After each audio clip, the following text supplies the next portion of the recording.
Horny magic completely changed my D&D character, and I'm fuming over it. This is just to vent, and I'm feeling pretty frustrated.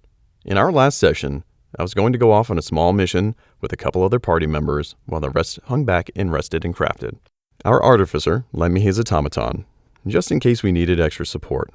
My character, a druid with respect for allies and life in general, asked what the robot's name was to address her properly. 01, the artificer said. I replied and I said that it feels wrong, that she deserves a name for all the help that she's been on our travels. He gave me the okay to name her. Once the cleric and I decided on Eve, I spoke her name to her, and the automaton bit me. What I wasn't aware of was the fact that the automaton is a Mamano creature from the Monster Girl Encyclopedia, which I'm not really a fan of in the campaign, but it's ultimately up to the DM. I was then infected with said Mamano magic. I failed a con save, and I completely transformed. I was a Furbolg, but the Mamano, which is essentially horny magic, completely altered my character. I am now a dryad from said Monster Girl Encyclopedia. I'm basically a slim, thick tree lady, which I don't mind. The part I do mind, however, is the fact that my character cannot control herself around males she is even slightly attracted to, and quite literally pounces on them the moment she sees them. She now infects the males with this Mamano, which pumps them full of pheromones and does the diddly deed of procreating, and no one can do anything to stop her, not even me. So of course, unattractive, per the DM, vampire walks into the room shortly after I was bitten, and my character immediately mates with him and becomes pregnant. My baby was wished away by our genie sorcerer, bless his heart. But I do not want this at all. I don't want to be a killjoy, but it was rather uncomfortable for me to sit there in front of my group while the DM is laying out the scene of me viciously going to town on this vampire.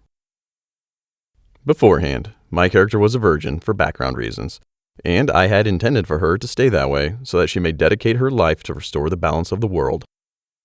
I think I'm extra butthurt about it because I'm so attached to the character that I made and how much I've built her up over the last year. She's a level 12 druid and level 6 monk for reference. Not to mention, the cleric was also infected because apparently I want to infect females with this magic and transform them too. And it's out of my control, since the Mamano apparently takes full control like raging pheromones. I'm so upset. I'm ready to burn my character sheet and just make a new character that is a menace and an asshole just to spite the DM. I'm not really sure how to address this, because the rest of the party, aside from myself and the cleric, seem to be okay with it.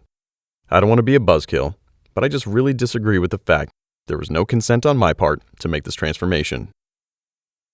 And the physical part I don't mind at all. I like the idea of being a cool tree creature, but the other parts I don't like. I knew this magic existed in our world, and we've even come across a portal to this Mamano dimension, but I did not know that I could be infected and transformed this way. I didn't really want to kill the fun, but now my fun has been killed.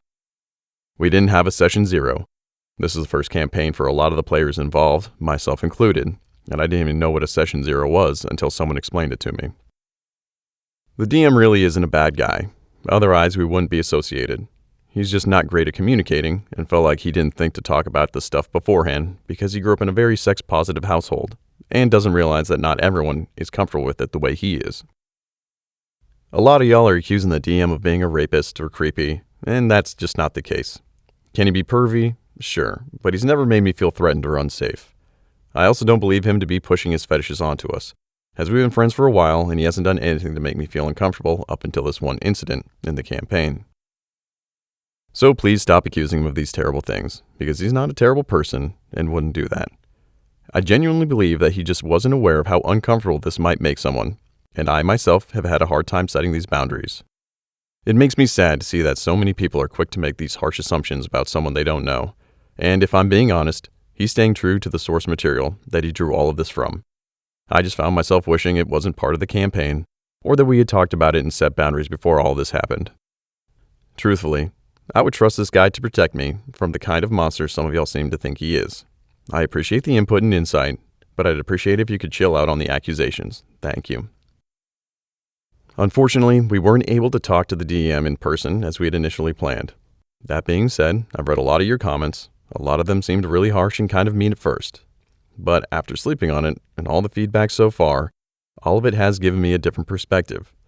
Cleric and I bumped heads together on a lengthy message that I sent to the DM, essentially telling him that we feel sexualized, very uncomfortable, and that we will walk away from this campaign if he's not willing to fix this mess or reverse it all. I also let him know that he stepped way over the line by forcing our characters to assault NPCs and become pregnant and not giving us a chance to get out of it.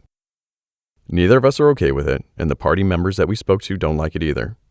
I even asked him if he would consider removing the Mamano altogether because it's just unnecessary and inappropriate in the group setting.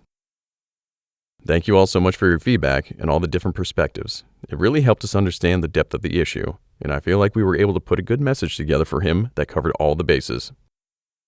He hasn't read the message yet, but I'll update when we get a response. Either this issue gets fixed, or we walk and start a new game without all this mess. And I'm fairly certain that 3 other party members would leave with us if that were the case. We are pretty confident that the DM will be understanding and will be willing to fix this. Well, the DM responded, and I'm just disappointed and done with the campaign. To be clear, he didn't victim blame or get upset. He even offered to take the Mamano out of the campaign, but that's literally it. No apology, and didn't even acknowledge the problem. I sent him another message letting him know that I'm disheartened and disappointed, that he didn't acknowledge the problem at all, and I'm done with the campaign and our friendship. His response, I was drinking, and I won't do that again, sorry. I don't even think he read the whole message that I sent, which is another no.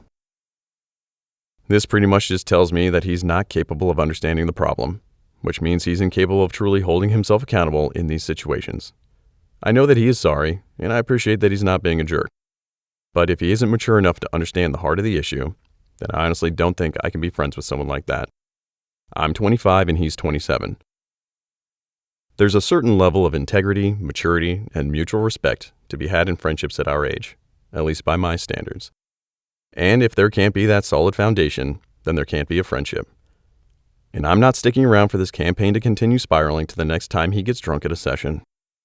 I just wanted to say thank you to everyone for their feedback and support.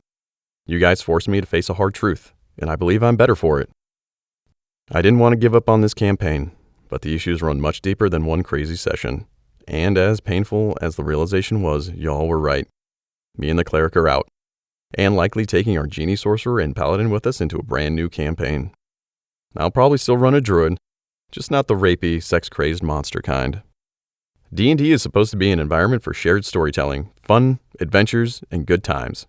It isn't for you to insert your anime kinks onto your players without their consent or ability to stop the creepiness you are forcing onto their characters. The DM crossed multiple lines and hopefully learned a valuable lesson from his players leaving the table. Tell me what you think in a comment down below. Before we take our leave, don't forget to subscribe to our channel, All Things D&D. Stay tuned for more amazing Dungeons & Dragons content every week.